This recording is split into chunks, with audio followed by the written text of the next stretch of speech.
नमस्कार विद्यार्थी मित्रांनो, आपलं सर्वांचं स्वागत आहे आपल्या यूट्यूब चॅनल कॉम्पिटिटिव्ह स्ट्रगलर्सवरती।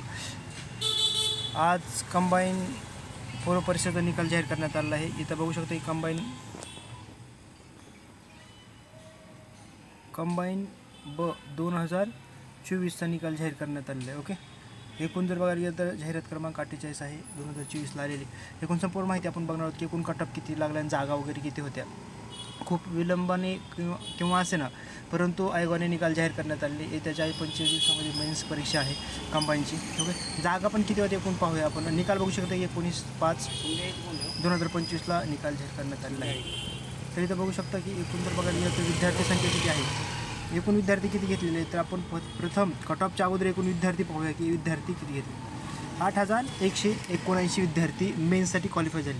ज्या विद्यार्थ्यांच्या याच्यामध्ये झालेलं नाही त्यांनी ग्रुप सीला फोकस करायचा आहे। ओके, केलेला अभ्यास तुमचा वाया जाणार नाही। आणि ज्या विद्यार्थ्यांचं झालं आहे त्यांच्यासाठी खूप खूप शुभेच्छा। चांगल्या प्रकारे जे उर्वरित दिवस आहे तिथे मराठी इंग्लिशचा चांगला अभ्यास करा। जर तुम्ही मराठी इंग्लिशचा चांगल्या पद्धतीने अभ्यास केला तरच तुमचं कुठंतरी येत्या काळामध्ये हे प्रीचा निकाल लागला आहे, मेन्सचा देखील निकाल लागेल, त्यावेळेस तुमचं लिस्टमध्ये नाव असेल। ओके, तर इथं बघू शकता तुमचा कटऑफ बघायला गेलं तर अपेक्षेच्या कितीतरी पलीकडे कटऑफ लागलेला आहे। एकूण बघायला गेलं तरी परीक्षा जी आहे ती कंबाईन परीक्षा आहे। कंबाईन म्हटलं तर याच्यामध्ये सर्व पोस्ट जसं की PSI, STI, SO, SR हे एकत्रित पदसंख्या होती। एकूण पदसंख्या बघायला गेलं तर 480 होती। पदांचं प्रमाण पण एवढं जास्त नव्हतं, कारण 700 ते 800 PSI जनरली एका वर्षामध्ये जी जाहिरात येते त्याच्यामध्ये 700 ते 800 PSIचे जागा असतात। परंतु याच्यामध्ये फक्त जागा 216 PSIच्या होत्या। त्याच्यामध्ये बघायला गेलं तर 480 एकूण जे की SR असेल, बहुतेक SRला तर जागाच नव्हती, त्याच्यात STI असेल किंवा ESO असतील 400। येत्या काळामध्ये जागा वगैरे वाढतील असं विद्यार्थ्यांनी खूप मागणी वगैरे केली होती। परंतु माझ्या माहितीनुसार पूर्व परीक्षेचा निकाल लागायच्या अगोदरच जर जागा वाढल्या तरच कुठे ॲड होतात जागा, असं आता जागा वाढलेल्या नाहीत। खूप निवेदन वगैरे दिली होती 480च परीक्षा, पूर्व परीक्षा, मेन्स परीक्षा वगैरे वगैरे। आणि त्याच्यानंतर जर 2025ला मागणीपत्र वगैरे जात आहे मग त्याच्यामध्ये जाहिरातीमध्ये जागा वगैरे वाढतील। परंतु आता तुर्तास तरी जागा वाढण्याची अपेक्षा तरी वाटत नाही मला की वाढतील। ओके, 2024चा निकाल आहे।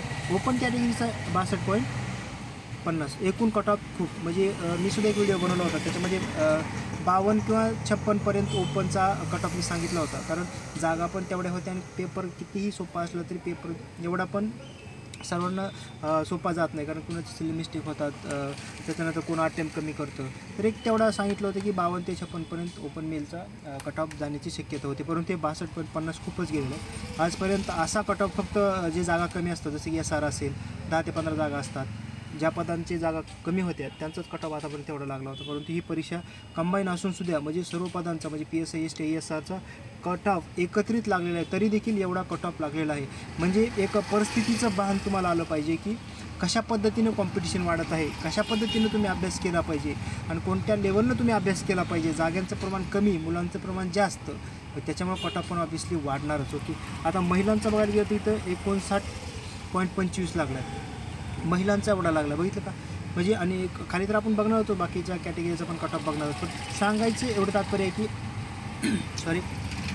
दिवसेंदिवस कटऑफ वाढत आहे। त्याच्यामुळे तुम्ही त्याचं गांभीर्य आणि आपण अभ्यास कशा पद्धतीने करत आहोत। जे विद्यार्थी आता 62 पॉईंट ज्या विद्यार्थ्यांचा 25 पडला असेल ते विद्यार्थी 0.25नं उडालेले आहेत। ओके, असे कितीतरी विद्यार्थी असणार आहेत, हजारोमध्ये विद्यार्थी असतील। ओके, त्याच्यामुळं चांगल्या पद्धतीने अभ्यास करा। ग्रुप सीची परीक्षा आहे, ज्या विद्यार्थ्यांचं झालेलं नाही त्यांच्यासाठी। SC कॅटेगरीसाठी बघायला गेलं तर 61.50 आणि महिलांसाठी 58.25 आहे। मग ST कॅटेगरीचं बघायला गेलं तर 56.50 म्हणजे ओपनचा मी बहुतेक एवढा सांगितला होता की 56पर्यंत लागेल, एवढा ST कॅटेगरीचा कटऑफ लागलेला आहे। म्हणजे कॅटेगरीचा एक फरक बघायला गेलं तर 56 ते 6 ते 7 मार्काचा हा फरक आहे। आणि याच्यामध्ये बघायला गेलं तर विशेष म्हणजे EWSचा सेपरेट आहे, त्याच्यामुळे EWSचं बघू शकतो की तुम्ही कशा पद्धतीने त्याचा लागलेला आहे। 5 ते 6 मार्काचा फरक आहे।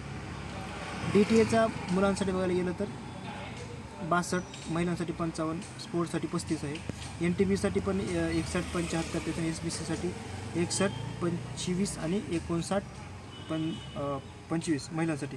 NTCसाठी बघायला गेलं तर अशाच पद्धतीचा लागलेला आहे की 62.25ला। आता OBC बघायला गेलं तर OBC तिथं बघू शकतो तुम्ही की OBC, EWS आणि SCBC। मला वाटतं OBC आणि SCBCचं तर बघायला गेलं तर 62.50 आणि 62.50। फक्त इथं EWSच्या विद्यार्थ्यांना खूप फायदा झालेला आहे। 57.75 लागलेलं आहे. म्हणजे नाही तर 4-5 मार्काचा फरक आहे. 0.25नं इथं उडणारे विद्यार्थी आहेत. त्याच्यामुळं 0.25नं सुद्धा खूप विद्यार्थी बाद होतात. मग इथं 4 ते 5 मार्काची किंमत त्या विद्यार्थ्यांना माहीत आहे की जे विद्यार्थी 0.25नं लिस्टमध्ये नाव नसतं. दिव्यांगासाठी इथं बघू शकता एसाठी 55 आहे, बीसाठी 50 आहे, सीसाठी 56 आहे आणि DE साठी 36 आहे. आवर फनसाठी किती टक्के आरक्षण आहे आपला चॅनलवरती व्हिडिओ आहे. एकूण बघायला गेलं तर अनाथासाठी किती टक्के आरक्षण आहे आणि अनाथामध्ये सुद्धा A, B आणि C अशी कॅटेगरी आहे. त्याच्यामध्ये 29 आणि 56.75 हा सीसाठी लागलेला आहे. एकूण बघायला गेलं तर याच्यामध्ये आपला व्हिडिओ बी आहे की ABCD मध्ये कोण मोडतं. ओके, जे की हँडिकॅप वगैरे असतात, ब्लाइंड असतात, कोणाचे सेरिबल पल्सी वगैरे बाकीचे जे असतात. ओके, त्यांच्याविषयी सुद्धा आपल्या चॅनलवरती व्हिडिओ आहे. ज्या विद्यार्थी नवीन असतात त्या विद्यार्थ्यांना या गोष्टी माहिती नसतात त्यांच्यासाठी आहे. ज्या विद्यार्थ्यांनी बघितलं असेल 20-25 ते 30,000 व्ह्यू आहेत त्याचे, तुम्ही पाहू शकतो जाऊन. तर इथं बघू शकता की नाराज व्हायचं नाही आहे. ज्या विद्यार्थ्यांनी खूप म्हणजे 57 मार्क 58 मार्क असणारे विद्यार्थी सुद्धा क्लास लावून चांगल्या पद्धतीने मराठी इंग्लिशचा अभ्यास केलेला आहे. परंतु एक विद्यार्थी मित्रांनो, तुम्ही केलेला अभ्यास वाया जाणार नाही. येत्या काळामध्ये मेन्स आहे, त्याच्यासाठी चांगला अभ्यास करा. ज्या विद्यार्थ्यांचं झालं आहे त्यांच्यासाठी, नाही झालं त्याने ग्रुप Cचं फोकस करा. जागा भरपूर आहेत, 1,500 जागा आहेत. त्याच्यामध्ये वाढतील जागा, कारण परीक्षा अजून जवळ 15-20 दिवसावर आहे. येत्या काळामध्ये 2025ला खूप जागा असतील विद्यार्थी मित्रांनो. त्याच्यामुळं तुम्ही चांगल्या पद्धतीने अभ्यास करा. एकूण 8,000 विद्यार्थी याच्यामध्ये घेण्यात आलेले आहेत. विलंबाने का होईना आयोगाने निकाल जाहीर केलेला आहे आणि खूप विद्यार्थ्यांना एक धसकाच बसलेला आहे की 52-56पर्यंत कट ऑफ लागणार, डायरेक्ट 7 ते 8 मार्कानं वाढतो. आणि विशेष गोष्ट म्हणजे सांगायची म्हणजे की बाकीचे जे पद आहेत जसं की PSI, ST, ASO यांचा सेपरेट न लागता एकत्रित केलेला आहे. त्याच्यामुळे विद्यार्थ्यांना 48, 46 काही विद्यार्थी म्हणतो 48-50पर्यंत लागेल ओपनचा. कारण एकत्रित केलं होतं ना, अशी शक्यता होती, कारण हा कट ऑफ पहिलाच आहे. त्याच्यानंतर परीक्षेनंतर म्हणजे जी परीक्षा पद्धती बदल केलेला आहे त्याच्यानंतर परीक्षा पहिलीच आहे, कट ऑफ पण पहिलाच आहे. त्याच्यामुळे विद्यार्थ्यांना वाटलं की चला ऑब्व्हियसली 48-50पर्यंत लागेल ओपनचा किंवा हार्डली 52-56पर्यंत, परंतु 62पर्यंत गेलेला आहे. त्याच्यामुळे परिस्थितीचं गांभीर्य तुम्हाला समजणं गरजेचं आहे. येत्या काळामध्ये असा कट ऑफ वाढतच राहील, कारण विद्यार्थी त्या लेवलला अभ्यास करत आहेत. ओके, तर चला विद्यार्थी मित्रांनो, आपल्या चॅनलला जोडलेलं राहा. तोपर्यंत जय हिंद, जय महाराष्ट्र.